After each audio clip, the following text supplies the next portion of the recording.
Assalomu alaykum. Navbatdagi darvozamiz Toshkentda bo'ldi. TTZda. Bu yerga skromniy fasondagi darvozani olib keldik.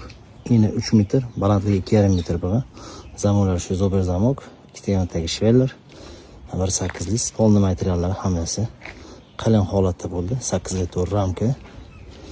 Darvoza kichkina qanotda, ichkariga katta qanotlari, tashqariga o'rnaydi. Yog'lash uchun teshuvlar bor. Anaqasi osha-moshada. Shu yerdan yog'lab turiladi. 5-6 oyda yog'lab turilsa, ochilib yo'qishtirgan yengil bo'ladi. Darvozamiz zo'r rezinkalarni yopishtirib berdik. Orqa qismi bor. Darvozamiz bir qavatli darvoza. Qavatli darvozaning shu yeri ozgina kirgan bo'ladi, kirdi-chiqdisi bo'ladi. 2 qavatlining tekis bo'ladi. Shu xizmatlar bo'lsa, aloqa chiqaverasizlar, tayyorlab beramiz.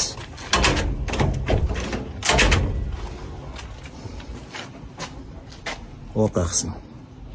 Sentr zamonlarini berganmiz. Telefon nomerlarini qoldiramiz. Xizmatlar bo'lsa, aloqa chiqaverasizlar.